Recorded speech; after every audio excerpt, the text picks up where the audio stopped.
Have you ever had a thought, a feeling, an idea, but you just couldn't find the words to get it out? For millions of people, that's not just a passing moment, it's their everyday reality. But what if technology could change all of that? Today, we're going to talk about the power of finding a voice, all thanks to something called augmentative and alternative communication, or AAC. And trust me, this isn't just about changing lives, it's about unlocking.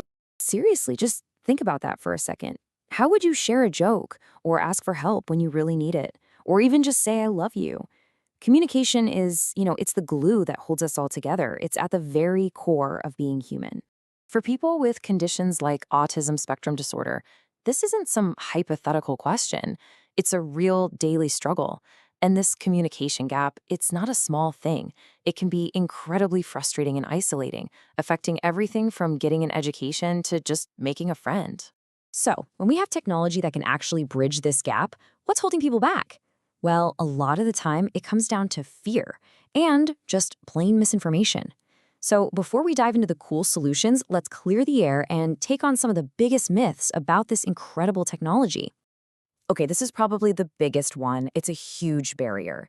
You have a lot of parents and educators who have this deep-seated fear, a totally valid concern, by the way, that if they give someone a device to talk, it's just going to become a crutch, that it'll stop them from ever learning to speak naturally. But here's the thing. The research on this is unbelievably clear. Far from getting in the way of speech, study after study shows that AAC can actually support it. See, when you give someone a reliable way to communicate, you lower their frustration.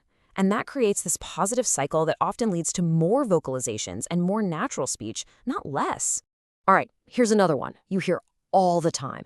The idea that there's a right time to start using these tools, that a child has to hit a certain age or some kind of developmental milestone first. But is there really such a thing as being too young to communicate? Well, the evidence actually points in the complete opposite direction. It turns out that introducing AAC really early, we're talking even before the age of 3, can be a game changer. It gives them a foundation for language right when their brain is like a sponge, ready to soak it all up, and that often leads to huge gains in their vocabulary. Now, this last myth, it's a little more subtle. It's the idea that a user has to prove they have certain cognitive skills before they can even be considered ready for an AAC device. And this is where we have to completely flip our thinking. See, AAC isn't a reward you get for cognitive development. It's a driver of it. The research shows that actually using these tools can lead to improvements in cognitive skills, social communication, even things like literacy. So it's not a crutch at all. It's more like a launchpad. Okay, so we've officially busted the myths. Now let's get into the hard evidence. And we're not just talking about 1 or 2 studies here and there. We're talking about what happens when scientists pull all the research together. So back in 2023, a team of researchers did a massive review. I mean, look at this chart. They started with over 1,200 studies and carefully whittled them down to only the most high-quality, reliable research out there. Their goal was simple: to answer one question once and for all. Does AAC actually work? And let's be clear, a systematic review isn't just a fancy term for a Google search. Think of it more like the Supreme Court of scientific evidence. It's a super rigorous process where they analyze all the available research to come to the most trustworthy conclusion possible. Basically, it's the gold standard. So what did this gold standard review find? Get this. In the highest quality studies, they found an effectiveness score of up to 95%. That is an absolutely massive result, showing a really powerful and significant impact. So the main takeaways here really paint a clear picture. AAC helps people find their voice, both literally and figuratively. It cuts down on the frustration of not being understood. And, really importantly, the research showed that high-tech aids weren't just more effective, they were also what the kids themselves actually preferred to use. And that last point, it's the perfect way to get into our next section. The evidence is telling us that high-tech tools often have an edge. So what exactly are these devices? Let's take a little tour. First, just a quick refresher. AAC, or Augmentative and Alternative Communication, is just a broad term for all the ways we communicate besides talking.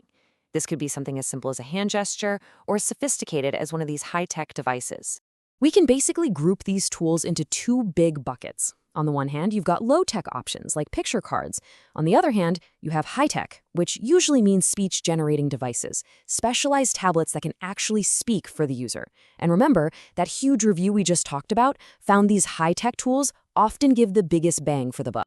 So here you can see what a common interface for these devices looks like. It's a grid display. You can see how all the words and ideas are organized into categories like food, places, and feelings. So a user can just tap a few icons in a row, like I, then want, then apple, and the device speaks the whole sentence out loud. These tools are already so powerful, right? But researchers are always pushing to see what else is possible. And the next big frontier? It's all about speed. This quote really gets to the heart of the next big challenge. Think about how fast a normal conversation flows.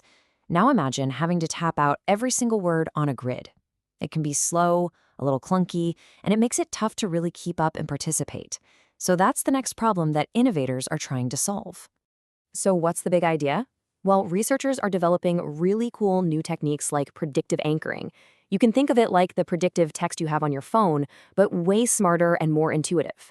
The whole idea is to make the device smarter so it can anticipate what you might want to say next and offer those options instantly. Okay, so here's how it would actually work. Instead of just tapping the Eat button, a user could press and hold it. Then, a little menu of related words, maybe their favorite foods, would pop right up on that same button. With one more quick tap, they could select apple.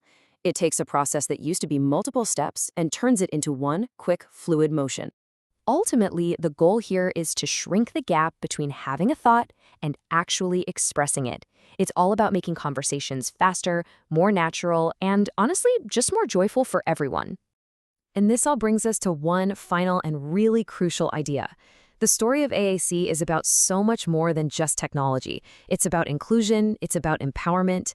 As these tools get smarter and more intuitive, they're not just changing how fast we can form a sentence, they are fundamentally changing who gets to participate in the great human conversation. And that is a future that's truly worth talking about.